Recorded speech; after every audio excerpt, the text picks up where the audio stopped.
Hai guys, assalamualaikum warahmatullahi wabarakatuh. Ketemu lagi sama aku Hanifah. Apa kabar kalian? Semoga kalian selalu sehat, baik-baik aja, semangat terus kayak biasa. Dan untuk kalian yang baru pertama kali nonton video aku, selamat datang. Jangan lupa di like video ini kalau kalian suka, dan subscribe juga channel aku biar gak ketinggalan video-video barunya. Nah teman-teman, hari ini aku mau membahas kisah survive. Tapi jangan salah, karena kisah survive-nya itu luar biasa. Di luar Naila ya, di luar nalar teman-teman ya. Karena survive-nya harus di dalam kamar mayat. Nah, aduh, serem banget gak sih? Gimana sih cerita lengkapnya? Langsung aja yuk kita bahas.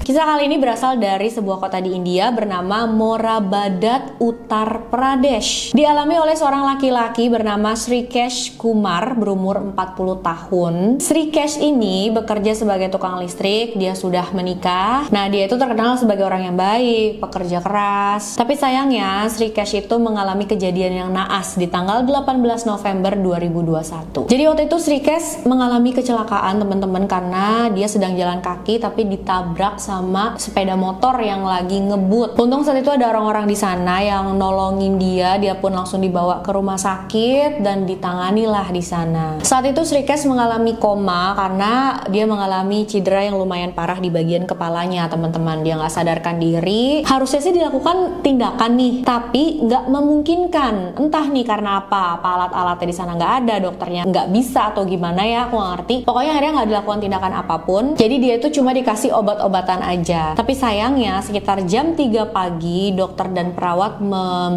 mengabarkan kalau Srikesh tidak bisa diselamatkan. Tapi dokter bilang sama keluarga kalau sebelum jasadnya bisa dibawa pulang, Srikesh itu harus diautopsi dulu. Nah, ini juga aku nggak ada dapat info detailnya kenapa dia harus diautopsi ya teman-teman. Karena harus ada persetujuan dari keluarga, makanya dokter ngomong kan sama keluarganya Srikesh, dan ternyata keluarga Srikesh itu mengizinkan. Akhirnya ya Srikesh ini ditaruh dulu ke dalam kayak lemari penyimpanan mayat gitu teman-teman, kayak freezer besar, selagi disiapkan untuk autopsinya. 7 jam kemudian, sekitar jam 10 pagi ya berarti, keluarga datang ke rumah sakit dan mereka menandatangani beberapa dokumen persetujuan untuk Srikesh diautopsi. Saat itu mereka didampingi oleh dokter, perawat, dan juga petugas polisi. Setelah menandatangani dokumen tersebut, mereka pun diantar untuk melihat jasad Srikesh. Dan pada saat inilah teman-teman ya, satu hal yang luar biasa terjadi. Kan ada beberapa nih anggota keluarganya Srikesh yang datang ke sana pengen ngeliat jasadnya ya. Ada orang tuanya, istrinya, dan ada iparnya juga. Nah, salah satu kakak iparnya Srikesh yang bernama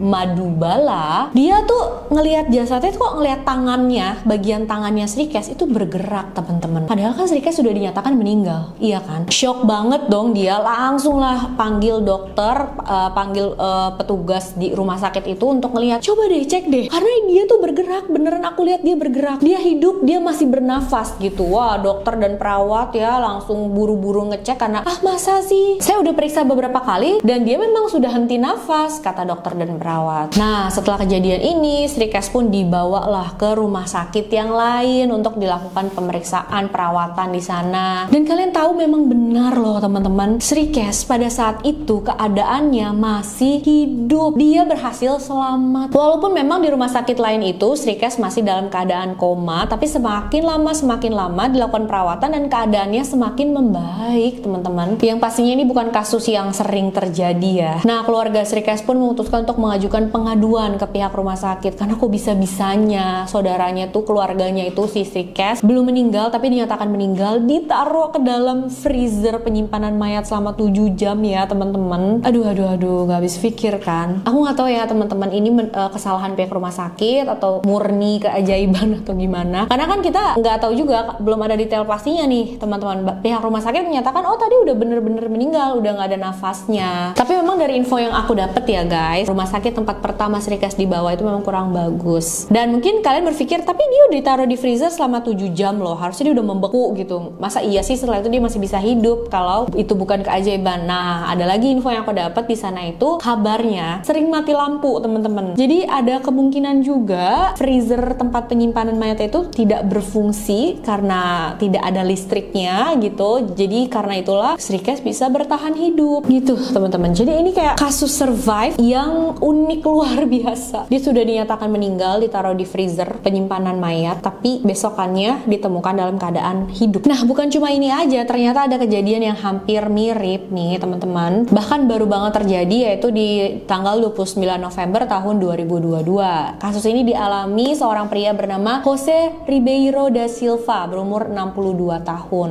Jose berasal dari Brazil. Kejadiannya seperti ini, guys. 10 bulan sebelum insiden, Jose itu didiagnosis menderita kanker lidah. Dan di tanggal 29 dia merasa tenggorokannya itu bener-bener sakit banget. Jadi dia pun langsung dibawa ke rumah sakit daerah sana untuk diperiksa. Sampai di sana pun Jose dibawa ke ruang ICU untuk perawatan intensif. Karena memang sudah malam, keluarganya pulang dulu nih. Adik Jose bilang sama pihak rumah sakit, sama dokternya, kalau ada apa-apa sama kakak saya, tolong hubungi saya ya. Saya mau pulang dulu, istirahat di rumah. Sekitar jam 8 malam, adik Jose mendapat telepon dari rumah sakit dan mereka mengabarkan kalau Jose meninggal dunia. Nah, adik Jose ini memastikan lagi apa benar itu kakakku. Dia pun dikirimin nih foto jenazahnya Jose yang di atas dadanya tuh ada nama dan data dirinya gitu, dan ternyata memang dikonfirmasi benar ya, teman-teman. Adik Jose pun bilang sama pihak rumah sakit, oke, baik, aku akan menghubungi rumah duka supaya mereka menjemput jenazah abangku dan melakukan proses pemakaman. Jose pun dibawalah ke rumah duka pakai kantung jenazah gitu ya, teman-teman. Setelah sampai di rumah duka, dia ditaruh ke dalam freezer penyimpanan mayat. Sedangkan saat itu keluarga mengurus dokumen yang diperlukan untuk proses pemakaman. 5 jam kemudian pihak rumah duka mau membawa Jose nih untuk dimandikan. Tapi pada saat mereka buka kantung jenazahnya, dan mereka kaget banget karena Jose itu dalam keadaan hidup. Pihak rumah duka langsung menghubungi keluarga Jose dan juga menghubungi layanan darurat untuk cepet-cepet nih Jose dibawalah ke rumah sakit untuk dilakukan perawatan, pemeriksaan, siapa tahu masih ada kesempatan untuk diselamatkan ya. Aduh,